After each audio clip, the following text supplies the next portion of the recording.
Assalamualaikum warahmatullahi wabarakatuh. My name is Afida binti Yusuf. We are from Group 1. We'll be present on the change management in I will start first with the introduction. So change management is a key process that helps organizations handle transition effectively. It started in the mid-20th century as part of organizational development and become more important as businesses face new challenges. Early models like Kurt Lewin's three-step process, unfreeze, change, and refreeze, gave a basic framework for managing change.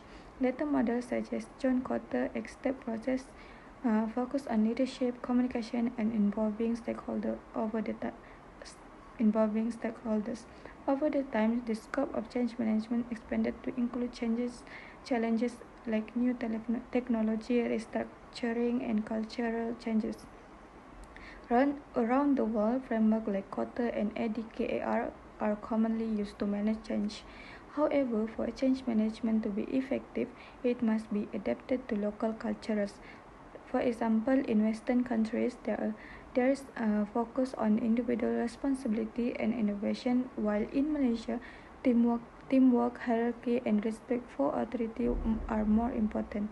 Malaysia's multicultural society also influences how change strategies are developed, with an emphasis on building trust and strong relationship.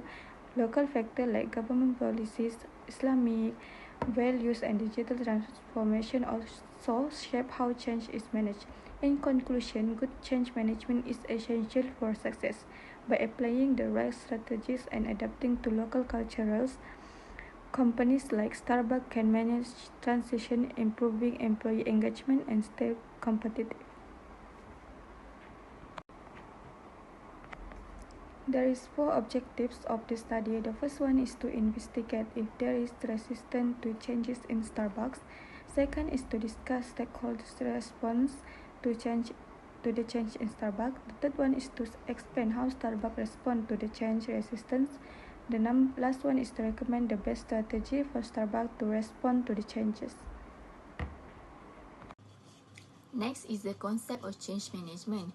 Change management is a structured approach to help organizations transition or transform their goals, processes, or technologies.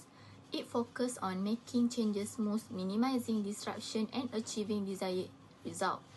It involves preparing and supporting people and teams to adapt successfully.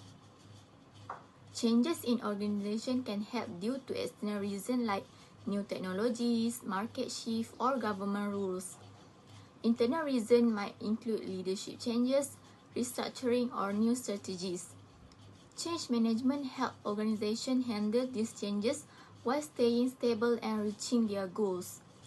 Key elements of effective change management include clear communication, training program, like providing employees with the skill they need, stakeholder engagement, and lastly, monitoring progress, like tracking how the change is going and fixing problems as they arise. Okay, next is the change management model. We use Lewin change management model. Kurt Lewin's model from the 1940s explains how to manage change in 3 steps. First is unfreeze. Get ready for the change by showing why it is needed. This step challenges old ways of doing things and help people see the benefit of the new approach. Communication is a key to explaining the reason for change and reducing resistance. Leaders should involve everyone, address concerns, and build support for the changes. And the second is change. This is the action phase where new processes or behaviors are introduced. It takes effort to adjust, so providing clear instruction, trainings, and support is important. Leaders need to guide and encourage employees, keep communication open, and respond to feedback. Teamwork and problem solving are crucial to making the change successfully. And lastly is refreeze. Make the changes permanent.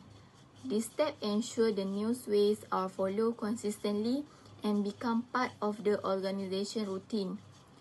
Recognizing success, rewarding new behaviors, and aligning policies with the changes help solidify them. This prevents slipping back into old habits.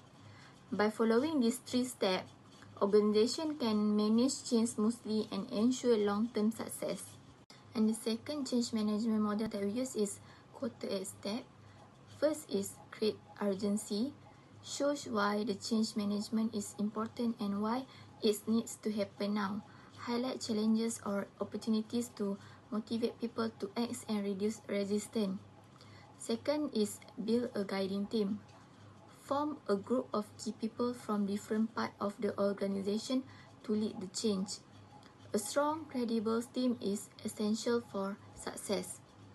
And the third is develop a vision and strategy. Create a clear picture of the future and a plan for how to get there. A compelling vision inspires people, while a good strategy keeps everyone on track. Next is empower action. Remove obstacles like outdated rules, lack of resources, or resistant attitudes. Give people the tools and freedom to contribute to the change. Next is the communicate the vision. Share the vision often and through various channels. Make sure everyone understands it. Address questions and keep the message consistent to build trust and alignment. Next is create short-term wins. Celebrate quick successes to show progress and build confidence. Small victories encourage people to stay committed and energized. Next is the build on momentum. Use early wins to keep the change moving. Introduce additional improvement and make sure progress continues, preventing any backsliding. And the last step is anchor the change in culture. Make the change a permanent part of the organization values and habits. Aligns policies and behavior with the new way of doing things, so it sticks for the long term. This step-by-step approach helps organizations manage change effectively and ensure lasting results. This assignment uses a qualitative research approach, focusing on secondary data analysis to study change management at Starbucks. We gathered data from journal articles and various online sources to ensure the information was relevant and reliable. Keywords like change management in Starbucks were used in the search, which was done through Google and scholarly databases such as Google Scholar. This approach helped ensure the credibility of the data with a focus on more recent articles. We analyzed the data using a SWOT analysis, which looks at Starbucks' strengths, weaknesses, and opportunity, and also threats. After the changes were implemented, this research method was chosen because it clearly shows how Starbucks engaged with stakeholders to help them understand the changes. By comparing data from different sources, we were able to identify recurring patterns and trends, while using secondary data has its limitation. It was an effective method for achieving the goals for this study practice. Moving to the next part, which is background of the Starbucks company. First, the history of Starbucks company. Starbucks entered Malaysian market 2 decades ago, which is in December 1998, and established its first store at KL Plaza in Kuala Lumpur. This was the beginning of an expansion of 15 outlets in Malaysia, alone with the corporate goal of delivering the discovery of third place as not home or work. And then moving to the next part, which is milestones. Starting 1998, first of Starbucks was established in Malaysia.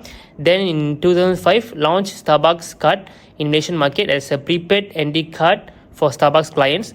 Then in 2014, design and implement Starbucks mobile app that both enhance customer experience through features such as mobile payment, in addition to tracking rewards. Then in 2017, decided and implement new stores layout to increase the outlets network and achieve the 250 store in Malaysia, which is a growth and demand.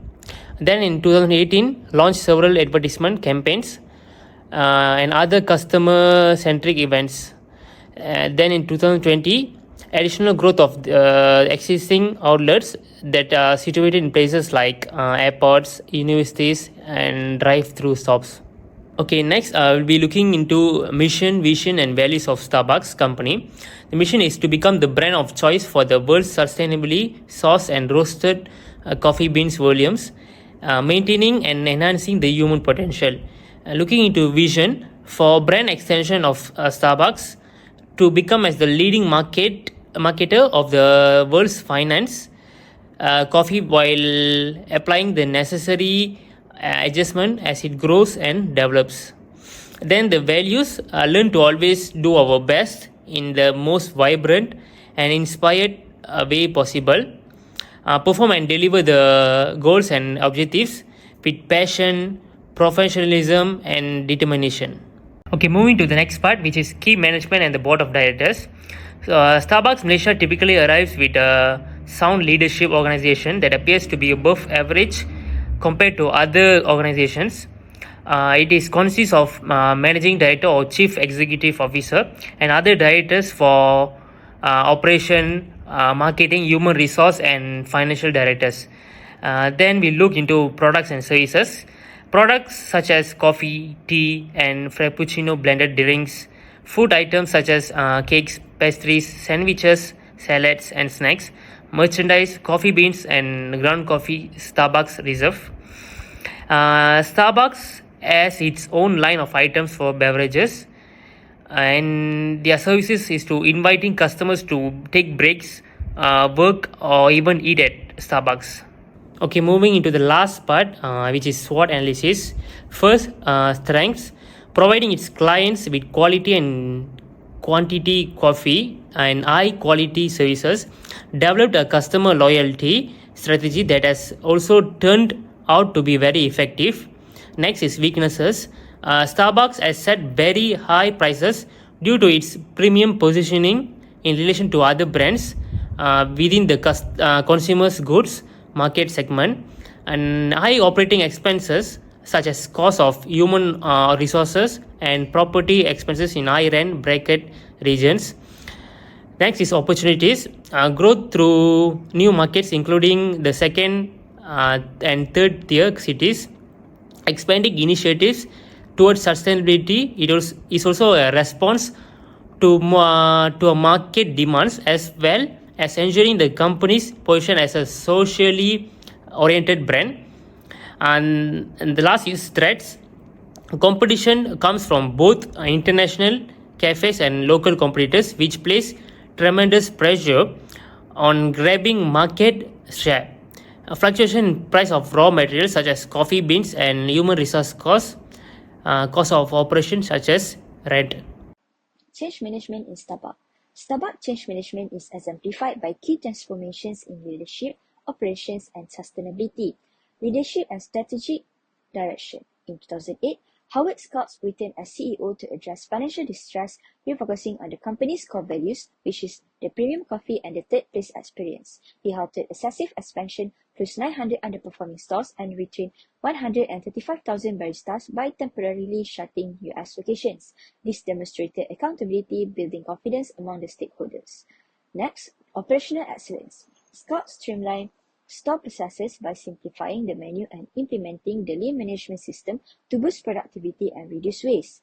New brewing equipment improved the consistency and service quality. Lastly, sustainability and environmentally responsibility. Starbucks committed to reducing its environmental impact, targeting a 50% reduction in waste, water, and carbon emissions by 2030. The company promoted ethical sourcing, reusable cups, and green store designs using renewable energy. These efforts position Starbucks as a leader in corporate sustainability, appealing to eco-conscious customers and investors alike. What triggers Starbucks to realize the need for change? Declining financial performance. By mid-2000, Starbucks faced a decline in sales and growth, highlighted by its first ever drop in customer visits in 2007. Overexpansion led to store cannibalization, with locations too close to each other hurting profitability. The rising operating costs and inefficiencies also impacted the bottom line, contributing to a sharp drop in stock price and investor confidence. Internal stakeholders questioned the sustainability of Starbucks' rapid expansion strategy.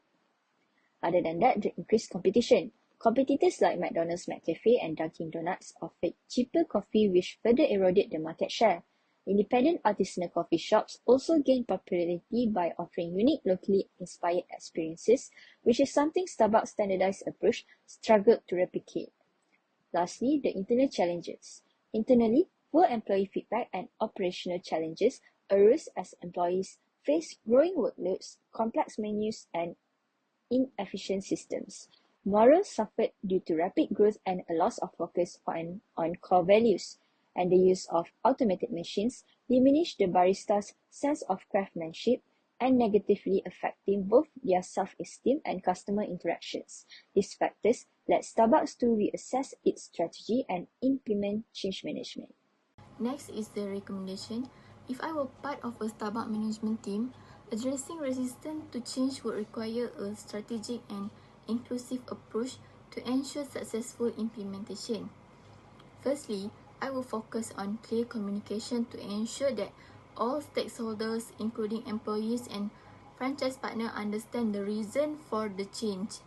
Explain why the change is happening, its benefits, and how it aligns with Starbucks mission. For example, highlight how a new digital ordering system improves efficiency and enhance the customer experience. Secondly, I will implement roll-out changes gradually. Start with pilot programs in a few stores to test and refine the process. Employees in this store can share positive experience, reducing resistance. Next is train and support employees. Provide training and helps on practice to help employees adapt. For instance, if introducing eco-friendly packaging, I will train baristas on its use and explain the sustainability goals. Lastly, I will encourage participation. Involve employees by gathering feedback through survey or focus group. When employees feel included, they are more likely to support the change. This approach fosters trust, involvement, and motivation, making it easier for Starbucks to implement changes effectively. Starbucks' journey in change management shows how the company successfully overcome major challenges. A key moment came in 2008 when Howard Schultz returned as CEO after stepping down in 2000. He came back to help Starbucks recover from financial difficulties and refocus on its core missions, serving high-quality coffee and creating a welcoming third place for customers to relax between home and work. Scott quickly recognized that Starbucks had expanded too fast, which hurts its premium brand image. To address this, he stopped opening new stores and closed 900 underperforming locations. He also focused on improving the skills of 135,000 of baristas, even temporarily closing all US stores for training to boost espresso quality and customer service. His transparent and accountable leadership helped rebuild trust with employees and stakeholders. Starbucks faced both internal and external challenges that signal the need for change. Financial performance was dropping with a decline in customer visits in 2007. Overexpansion led to stores being too close to each other, causing competition for the same customers. Raising the cost and inefficiencies also contribute to the problem, and a falling stock price worried investors. These issues pushed Starbucks to rethink in its strategy and embrace strong change management practices. That's all from our group. Thank you.